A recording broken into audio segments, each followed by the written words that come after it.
नमस्कार, मैं हूं संजय भाटिया और आप देख रहे हैं लोकमत हरियाणा न्यूज।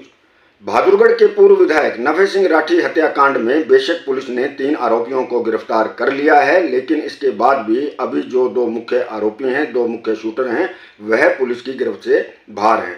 आज इसी मामले को लेकर और पुलिस सुरक्षा की मांग को लेकर नफे सिंह राठी के पुत्र व भतीजे के अलावा बहादुरगढ़ से सैकड़ों की संख्या में नफे सिंह राठी के समर्थक झज्जर लघु सचिवालय पर पहुंचे और उन्होंने झज्जर के नए पुलिस कमिश्नर बी सतीश बालन से मुलाकात की। आइए देखते हैं किस प्रकार से परिजन और समर्थक नफे सिंह राठी जी के बी सतीश बालन जी से मुलाकात कर रहे हैं और नफे सिंह राठी के पुत्र ने क्या कहा और उनके भतीजे हैं, उन्होंने हमसे क्या बताया। बहादुरगढ़ के पूर्व विधायक नफे सिंह राठी हत्याकांड को लेकर आज उनके परिजन और नफे सिंह राठी जी के समर्थक भारी संख्या में लघु सचिवालय झज्जर में पहुंचे हुए हैं। तो आप देख सकते हैं किस प्रकार से लघु सचिवालय में दरी बिछाकर इनेलो के कार्यकर्ता यहां पर बैठे हैं।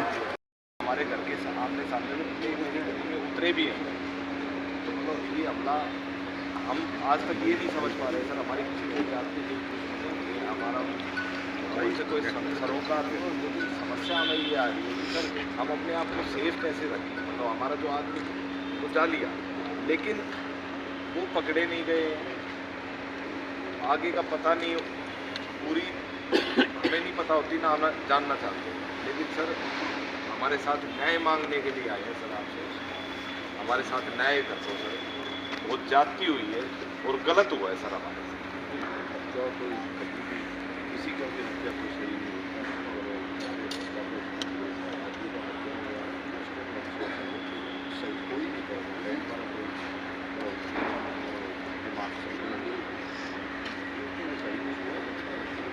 है। आपसे मिले सर जी, क्या कहना चाहोगे?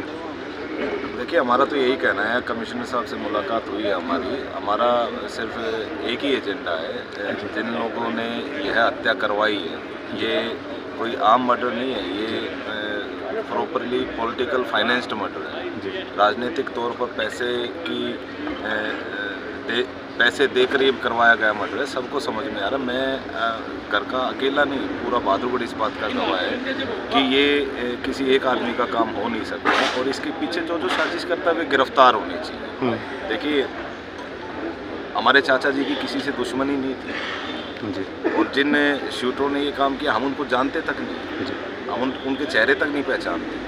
मेरी समझ में ये नहीं आ रहा कि इन लोगों ने ऐसा गलत काम किसने साजिश रच दी और कौन इसके पीछे है, जिसका भी अगर 0.1% भी अगर कसूरवार है तो मैं तो ये चाहता हूँ, मैं क्या पूरा बहादुरगढ़ ये चाहता है कि हमारे साथ न्याय होना चाहिए। सुरक्षा की भी मांग की आपने? देखिए, वो जितने भी हमारे घर परिवार के लोग हैं, बहादुरगढ़ के लोग हैं, वो स्वयं इस बात से चिंतित है, इसलिए उन्होंने मांग रखी। 3 को गिरफ्तार किया जा चुका है, कुछ आश्वासन मिला इसके साथ? देखिए, वो इन्वेस्टिगेशन पार्ट है, मैं अगर कुछ बोलूँगा तो ठीक नहीं लगेगा उसमें। ये पुलिस का काम है, पुलिस मेरे हिसाब से अच्छी तरह करेगी। परिवार ने सीबीआई जांच की मांग की थी, क्या उस पर अभी तक? सर वो वही ज़्यादा डिटेल बता पाएंगे, क्योंकि जो सीपी साहब ने कहा है कि आश्वासन पूरा दिया है। मैं तो हमारा भी और पूरे बहादुरगढ़ का एक ही डिमांड है कि नफे सिंह जी के साथ न्याय होना चाहिए, अन्याय नहीं होना चाहिए। अन्याय तो उन लोगों ने कर दिया जो हमारे साथ कर दिया। अभी जैसे कमिश्नर साहब ने आपको आश्वासन दिया है सर, क्या अभी संतुष्ट हैं आप सर की बात से? देखिए, it's a part of investigation, वो कर रहे हैं और हम उनके किसी भी कार्य में बाधा नहीं डालना चाहते। हमारी वजह से वो पुलिस डिस्टर्ब हो, हमारी वजह से प्रशासन डिस्टर्ब हो। हम ऐसा कोई काम नहीं करेंगे जिससे पुलिस को इम्पैक्ट आए, पुलिस को हमारी तरफ ध्यान देना पड़े। हम पुलिस के साथ हैं और उनका जो विश्वास है हम कायम रखें। गोवा में 4 आरोपी देखे गए हैं, जिसमें से 2 को गिरफ्तार किया, 2 फरार है जी। क्या कहना चाहोगे उनके? वो तो सब पुलिस ने वीडियो जारी किया, वो तो सबके सामने है। हम तो क्या बताएं, वो तो जब तक वो नहीं पकड़े जाएंगे साजिशकर्ताओं का पता नहीं लगेगा।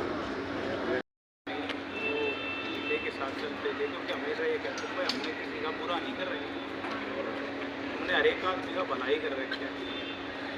और 40 साल की अगर राजनीति उन्होंने की है तो लोगों के बीच में अगर इतनी पकड़ थी तो वो इसीलिए थी क्योंकि वो लोगों के काम आती। लेकिन हमारे को ये भुगतना पड़ेगा, हमने कभी सोचा नहीं। हम ये तो हम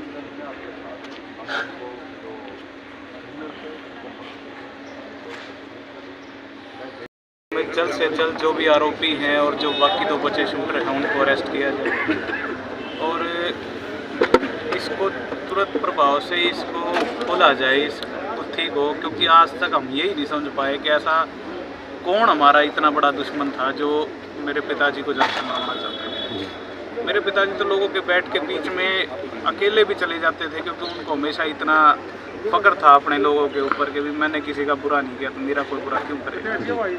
तो हम भी इस बात से बहुत व्यतीत हैं, समझ में नहीं आ रहा है कि भाई ये हमारे साथ ये हुआ क्यों। हमने यही मांग रखी है कि भाई जल्दी से जल्दी इस चीज़ को सुलझा कर जो आरोपी हैं, जिनके FIR में नाम है, जिन्होंने काम करवाया, षड्यंत्रकारी हैं, उन सबको अरेस्ट करके और इस गुत्थी को खोले। जैसे कि आपने कहा है कि भाई औरों की सुरक्षा बढ़ाई गई है, हमें भाई देखिए वो सारा बहादुरगढ़ इस समय चिंतित है कि इस परिवार के साथ ही क्या हो। और जाहिर सी बात है परिवार में हम और भी बहुत लोग हैं और मोस्टली बाहर निकलने वाले ही लोग हैं। तो कल को कोई और हादसा ना हो जाए उसकी जिम्मेदारी कौन लेगा? प्रशासन ही तो लेगा। तो अपनी सुरक्षा के लिए हमें मांग उठानी पड़ेगी।